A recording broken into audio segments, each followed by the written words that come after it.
டோட்முண்டில் Rajamuthirai SK silks Paradise. உங்களுக்கு பிடித்தமான ஆடைகள் அனைத்தும் மாபெரும் மலிவு விற்பனை. ஒவ்வொரு சனிக்கிழமையும் அதிவிசேட மலிவு விற்பனை. விஜயம் செய்யுங்கள் SK silks Paradise Dortmund. Tamil காட்சி ஊடகத்திற்கு நீங்கள் வழங்கி வருகின்ற ஆதரவுக்கு எமது நன்றியை தெரிவித்துக் கொள்கின்றோம். இதுவரையில் சப்ஸ்கிரைப் செய்யாது இருக்கின்ற உறவுகள் தயவு செய்து சப்ஸ்கிரைப் செய்து உங்கள் ஆதரவை தமிழ் காட்சி ஊடகத்திற்கு வழங்கிக் கொள்ளுமாறு மிக்க அன்போடு வேண்டிக் கொள்கின்றோம். மிக்க நன்றி.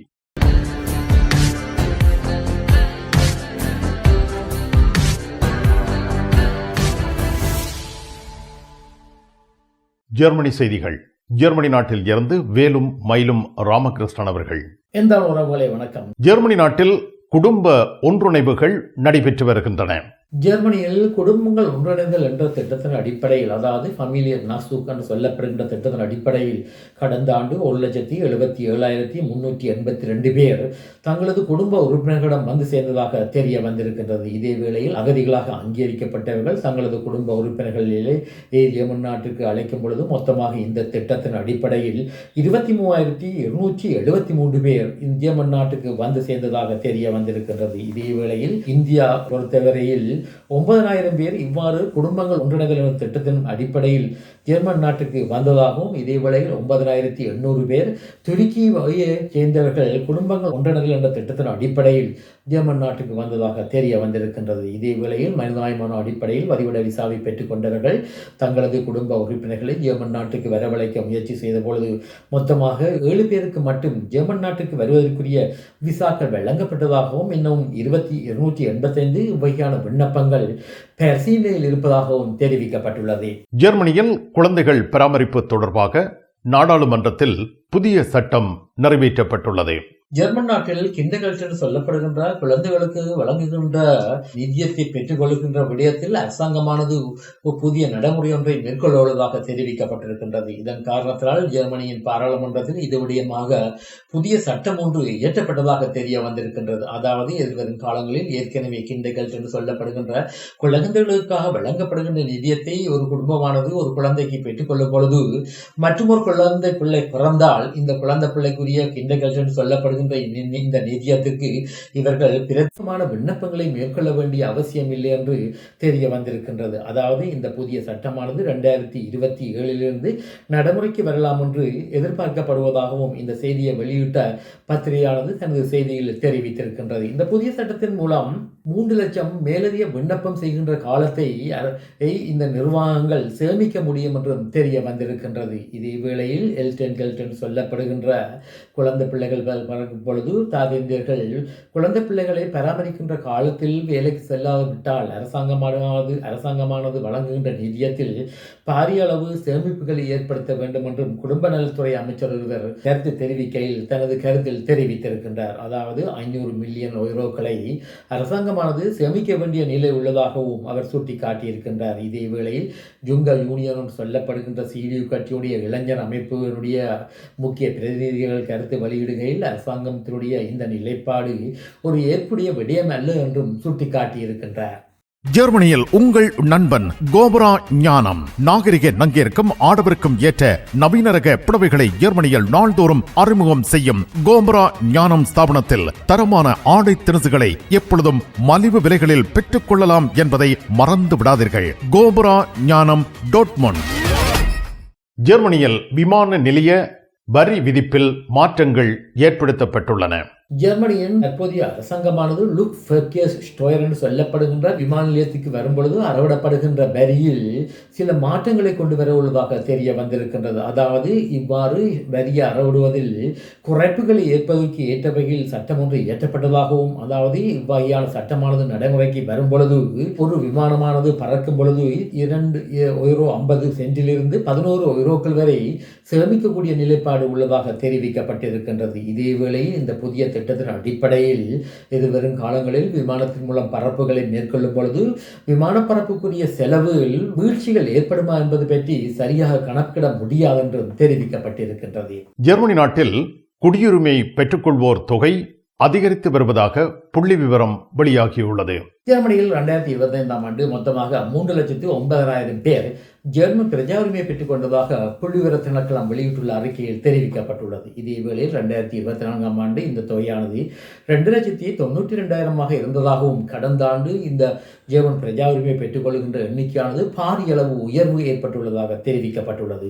இதேவேளையில் உக்ரைன் நாட்டிலிருந்து 2022ஆம் ஆண்டு பல லட்சக்கணக்கானவர்கள் ஜெர்மன் நாட்டுக்கு வந்திருந்ததாகவும் இவர்கள் 5 வருடங்களுக்கு பிற்பாடு ஜெர்மன் பிரஜா உரிமையை பெற்றுக்கொள்வதற்குரிய காலம் 2027 அண்மித்து வருகின்ற காரணத்தினால் 2027ஆம் ஆண்டு ஜெர்மன் பிரஜா உரிமையை பெற்றுக்கொள்ளக்கூடியவர்களின் எண்ணிக்கையானது பல லட்சக்கணக்கான எண்ணிக்கையாக உயர்வடையும் என்றும் எதிர்பார்க்கப்படுகின்றது. இதே வேளையில் கடந்த ஆண்டு பாரிய அளவு எண்ணிக்கை உள்ள மக்கள் ஜெர்மன் பிரஜா உரிமையை பெற்றுக்கொண்டதானது ஆளும் கூட்டு கட்சியினுடைய பிரதான கட்சியான CDU கட்சிக்கிடையே பல வாத பிரதிவாதங்களை ஏற்படுத்தியுள்ளதாக தெரிய வந்திருக்கின்றது. CDU கட்சியுடைய முக்கிய அரசியல் பிரமுகர் கருத்து வெளியிடுகையில் கடந்த அரசாங்கமானது, அதாவது கூட்டு அரசாங்கமானது பாராளுமன்றத்தில் கொண்டு வந்த பிரஜா உரிமை சீர்திருத்த சட்டத்தின் மூலம் இலகுவான முறையில் ஜெர்மன் பிரஜா உரிமையை பெற்றுக்கொள்ளக்கூடிய எண்ணிக்கையை அதிகரித்து வருவதாக சுட்டிக்காட்டியிருக்கின்றார். இதன் காரணத்தினால் இந்த பிரஜா உரிமை சீர்திருத்த சட்டத்தில் மாற்றங்களை கொண்டு வர வேண்டும் என்றும் ஒருவர் 8 வருடங்களில் ஜெர்மன் நாட்டில் வாழ்ந்து அவர் காலவரையற்ற விசாவை மற்றும் வைத்திருந்தாலே இவர் சில நிபந்தனைகளை நிறைவேற்றும் பட்சத்தில் ஜெர்மன் பிரஜா உரிமையை பெற்றுக்கொள்ள முடியக்கூடிய வகையில் சட்டங்களில் திருத்தங்களை கொண்டு வர வேண்டும் என்றும் குறிப்பிட்டிருக்கின்றார்.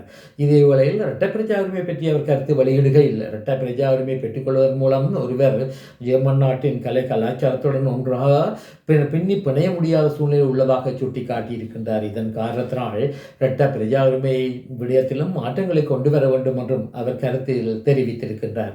இது இவ்வாறு இருக்க தற்போதைய கூட்டு அரசாங்கமானது ஏற்கனவே தங்களுடைய ஒரு ஆட்சி இணக்கப்பாடை ஏற்படுத்த முனைந்த பொழுது இரட்டை பிரஜா உரிமை விடயத்தில் 2 கட்சிகளும் ஒரே விதமான கொள்கைகளை கடைபிடிக்க வேண்டும் என்று தங்களுடைய ஒரு இணக்கத்தை ஏற்படுத்தி இருந்தார்கள் என்பதும் குறிப்பிடத்தக்கதாகும்.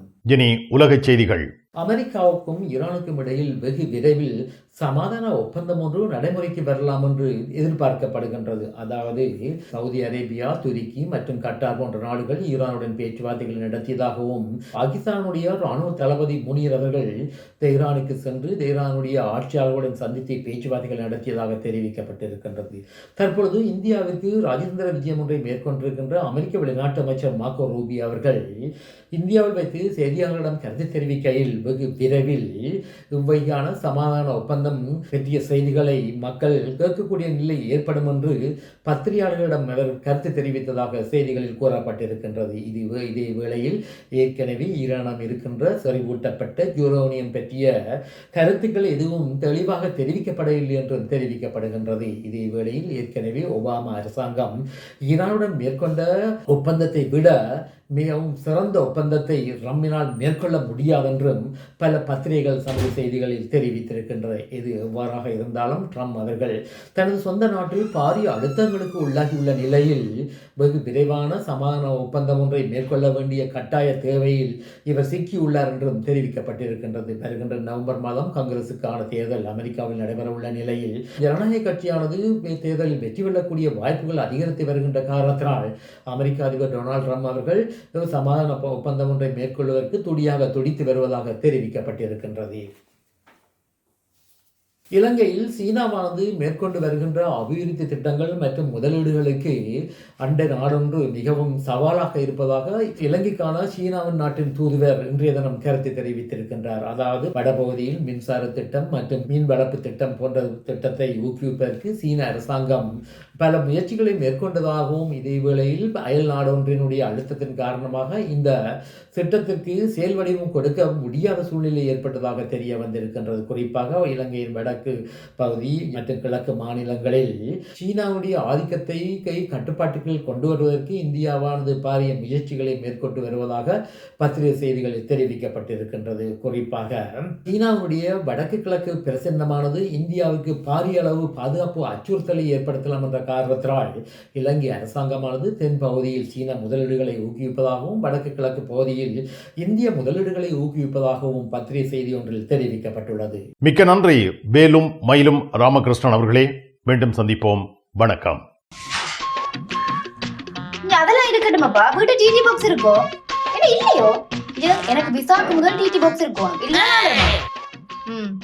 சரி, ஓகே, பாய். நைட் எடுக்கிறேன். என்ன சரியா இங்க என்னடா அவர் வாங்கி விக்கிறாராம். என்ன இப்போ இவ்வளவு காலம் டிடி பாக்ஸ் எல்லாம் இருந்திருக்கு இல்ல அவர் என்னன்னு சொன்னா ஃபுட் சிட்டி வச்சுக்கிறாரு தானே, இப்ப கொஞ்சம் பிஸியா இருப்பார், அவர் வீட்டை டிவியும் பாக்குறீங்கள, அப்ப இப்ப நான் போறேன் தானே, இப்ப வாங்கி விற்பேன். மறந்துடாதீங்கோ, நீங்களும் வீட்டுல டிடி பாக்ஸ் வாங்கி வைங்க. தமிழ் தொலைக்காட்சிகளின் நிகழ்ச்சிகளை தங்கள் இல்லங்களுக்கு எடுத்து வருவதில் முன்னணி வகிப்பது டிடி பாக்ஸ். நீங்கள் விரும்பும் தொலைக்காட்சி நிகழ்ச்சிகளை இலகுவாக பார்த்து மகிழ டிடி பாக்ஸ். விவரங்களுக்கு 0049 1630 00 78 00.